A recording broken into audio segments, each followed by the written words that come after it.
E se hoje você fosse condenado à morte por algo que você não fez, sem julgamentos e sem chance de defesa? Só te jogam lá, vivo, num abismo cheio de lixo, monstros e muito desespero. Esse é o destino de Rudo, mas lá embaixo ele encontra algo que muda tudo. Esse é Gachakuta, um anime onde até o lixo tem mais atitude que muito herói por aí. A história começa em um mundo onde uma garotinha observa triste o seu coelhinho de pelúcia rasgado. Com o coração pesado, ela escuta sua mãe sugerir que deveria jogar o brinquedo fora, porque mesmo se consertarem, ele não será mais o mesmo. Como a família é rica, a mãe vê como solução simplesmente comprar outro. A menina, mesmo apegada pelo brinquedo, acaba concordando em jogá-lo fora, influenciada pela opinião da mãe. Elas colocam o brinquedo dentro de um saco junto com o lixo da casa. Esse saco é levado por um sistema de ventilação até cair em um caminhão de lixo que leva tudo para o lixão subterrâneo da cidade, onde todos os descartes são feitos de forma definitiva. Enquanto a mãe volta para casa, um homem misterioso usando uma capa observa tudo de longe, julgando em silêncio a forma como ela joga as coisas fora com tanta facilidade. Logo depois, o caminhão de lixo chega ao lixão. Em seguida, nos é apresentado um outro personagem encapuzado, que sem perder tempo, ele entra escondido no lixão. Um guarda percebe o garoto revirando pilhas de lixo em uma sala cheia de sacos de resíduos. Desconfiado, aponta uma arma para ele e exige saber quem ele é e o que está fazendo ali, pois apenas pessoas autorizadas poderiam entrar naquela sala. O guarda menciona que há relatos de um ladrão do lixão, alguém que tem atrapalhado a limpeza da cidade ao retirar o lixo e espalhá-lo novamente. Convencido de que o garoto é o tal invasor, ele aciona o alarme de emergência. Dois outros guardas aparecem correndo para tentar pegar o garoto. Ele aproveita a oportunidade e joga um monte de lixo neles para atrapalhar e sai correndo pelos túneis de ventilação. Quando ele estava quase conseguindo fugir, o portão se fecha bem na frente dele, ajudando os guardas a acertarem os tiros. Só que aí, o garoto ativa um poder secreto que faz ele ficar muito mais rápido o bastante para desviar dos tiros. Mesmo assim, ele acaba sendo atingido por uma bala, mas ainda consegue escapar entrando no sistema de esgoto. O garoto consegue despistar os guardas que aparecem correndo à procura do tal invasor do lixão. Quando tudo ficou mais calmo, ele aparece em uma rua vazia e finalmente fala, dizendo que não é um inimigo ou alguém perigoso. Ele explica que fez tudo aquilo só para recuperar objetos que nunca deveriam ter sido jogados fora, como o coelhinho de pelúcia. Na manhã seguinte, numa praça super bonita e cheia de gente rica, começam a circular boatos sobre alguém que invadiu o lixão. Duas mulheres começam a conversar e falam que gente assim é nojenta e perigosa e que provavelmente foi algum tribal. Um homem vestido com roupas velhas e rasgadas escuta tudo calado. Dá pra ver que ele não é bem-vindo naquele lugar tão limpo e chique. Sem falar nada, ele se afasta e vai embora. As mulheres continuam falando mal dos tribais, chamando eles de sujos e nojentos. O homem então sai da cidade por uma portinha escondida que o leva até uma favela nos arredores. A notícia da invasão se espalha rapidamente pela favela, deixando todo mundo com medo de que a polícia apareça para reprimir a todos. Uma garota chamada Tiwa aparece e já vai direto ao ponto e pergunta se seu amigo Rudo invadiu a cidade de novo para pegar lixo. E é aí que o anime nos apresenta o nosso protagonista, o tal ladrão do lixão. Um garoto de olhos vermelhos e cabelos brancos. Enquanto Rudo está ocupado separando brinquedos e objetos quebrados que ele quer consertar, Tiwa se aproxima e avisa que as leis sobre o lixo são muito rígidas e que se ele for pego pode acabar sendo preso para sempre. Mas Rudo diz que aquilo não é lixo. Para ele, são objetos bons que só foram jogados fora porque os ricos não ligam. Ele sente pena dessas coisas, abandonadas como se não tivessem valor. Por isso, ele coleta, conserta e vende na favela para quem realmente precisa. Tiwa entende o que ele quer dizer, mas fica na dúvida se ele não tá se apegando demais a esse lixo. Nesse momento, aparecem 3 garotos metidos a valentões só para provocar Rudo. O líder tira sarro do cheiro ruim dele e fala que Tiwa não deveria andar com um catador de lixo, senão ela vai ficar fedendo igual a Rudo. Um deles ainda chuta uma luminária que Rudo tinha acabado de consertar e debocha, dizendo que ninguém vai querer algo feito por alguém como ele e que provavelmente debaixo das luvas de Rudo devem feder muito. Tiwa não entende tanto ódio, já que para ela, eles não são diferentes de Rudo,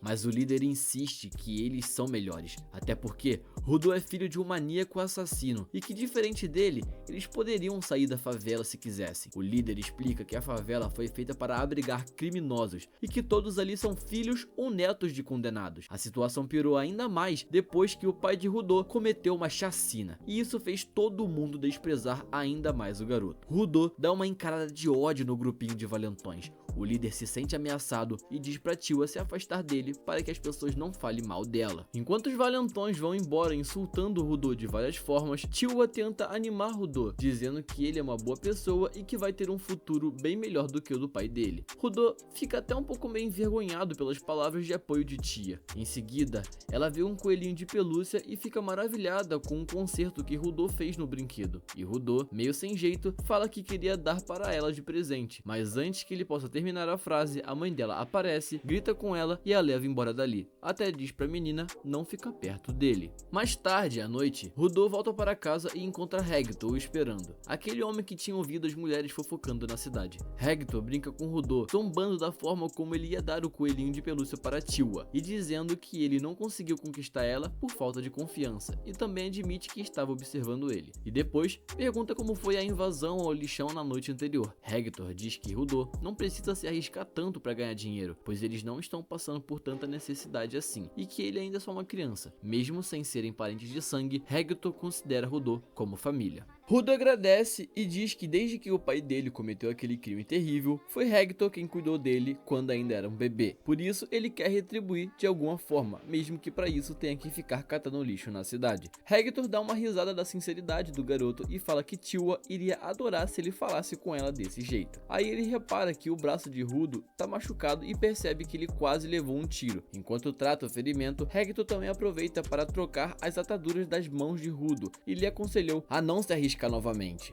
porque se os guardas descobrirem quem Rudo realmente é, vão acabar jogando ele no abismo, igual fizeram com o pai dele. Desde pequeno, Rudo sofre dores constantes e insultos de outras pessoas por causa das marcas estranhas em suas mãos, mas foi só depois que Hector deu um par de luvas para ele que ele criou coragem para continuar vivendo. Hector, para quebrar o clima pesado, zomba de Rudo, dizendo para ele se declarar e conquistar Tiwa de uma vez por todas, senão outro irá na frente dele. No lado de fora da casa, o mesmo homem estranho do início do episódio aparece de forma silenciosa e sinistra, apenas escutando a conversa de Rudo e Hector. Na manhã seguinte, Hector tenta fazer Rudo sorrir, dizendo que fingir estar feliz às vezes ajuda a esconder a dor. Rudo sai de casa e, ao ver o seu reflexo na água, pensa que seu rosto está tão marcado que nem dá mais para consertar. Rudo pega o coelhinho de pelúcia e pensa em entregar a Tiwa. Ele vai até a beira da cidade para ver o abismo, um lugar imenso onde tudo é jogado fora, lixo, criminosos e pessoas indesejadas. Lá, ele vê alguém prestes a ser lançado e se lembra do seu pai, que também teria sido jogado ali, embora nunca tenha tido certeza. Tiwa aparece e diz que outro criminoso vai ser jogado ali naquele momento. Rudo se surpreende por vê-lo ali e ela comenta que não é comum encontrar ele naquele lugar, pois a vista não era agradável e a sensação era horrível. Mas para Rudo, aquilo nem é tão chocante. Toda a favela já é sombria o suficiente. Ela lembra que a favela foi construída bem na beirada da cidade, como um aviso: se você sair da linha, vai parar no abismo. Tiwa diz que toda essa situação é horrível e que todos os moradores da favela acabam vendo as execuções, deixando todos cada vez mais nervosos. Tiwa diz que não quer ver Rudo tendo esse mesmo destino.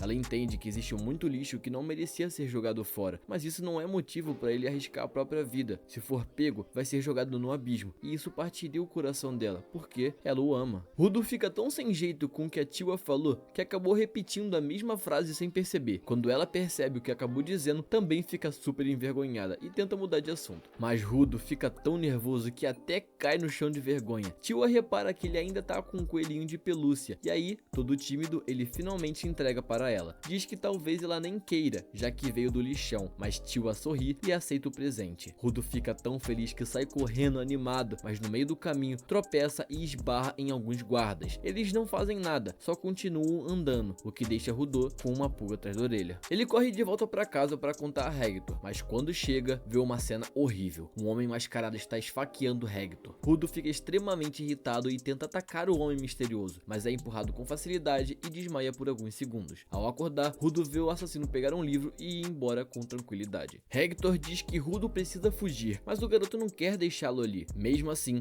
Hector insiste que ele precisa sobreviver, porque só ele pode mudar esse mundo sujo. Rudo continua dizendo que vai ajudá-lo e, com lágrima nos olhos, ele segura Hector com força. Nesse momento, os guardas chegam e encontram Rudo ao lado do corpo. Sem pensar duas vezes, o atacam com um choque elétrico e o neutralizam, dizendo que ele cometeu um crime de assassinato. Rudo, totalmente confuso, tenta explicar que não foi ele, mas ninguém acredita, só por ele ser um tribal. Ele continua tentando explicar aos guardas o que aconteceu, mas já o tratam como culpado. Rudo então explode de raiva e começa comece a gritar. Um guarda então logo nocauteia com um soco na cara. Enquanto o amarram, as pessoas ao redor da casa começam a comentar e espalhar boatos. Os valentões que não gostam de Rudo dizem que finalmente ele matou alguém igual ao seu pai. Tiwa escuta e fica arrasada ao ouvir que dizem que Rudo matou Hector, o homem quem o criou. No momento da execução, o padre começa a fazer um discurso dizendo que Rudo, além de sujar a cidade, invadindo o lixão e revirando os lixos, também cometeu o pior pecado de todos, matar uma pessoa, ainda por cima da própria tribo. O padre então declara que ele é um criminoso e merece ser jogado no abismo. A multidão começa a gritar, pro abismo com a sujeira. Rudo fica sem entender o que está acontecendo e por que está acontecendo aquilo, e começa a suplicar por ajuda mentalmente. Rudo vê Tiwa no meio da multidão e começa a gritar dizendo o que exatamente aconteceu, e sente que até ela o condena. Na mente dele, ela deve estar pensando que confiou nele, defendeu ele quando todos chamavam de assassino, mas agora se sente traída. Ela deixa no chão o presente que ele deu e vai embora com o coração partido. Sem ninguém acreditar nele, Rudo sente raiva. Ele foi julgado antes mesmo de ter chance de se explicar. Com ódio no peito, ele promete que vai se vingar, e momentos antes do padre dar o sinal, Rudo vê o homem mascarado que assassinou Hector. E então, no mesmo segundo, ele é jogado no abismo, e enquanto é engolido pela escuridão, começa a dizer que vai matar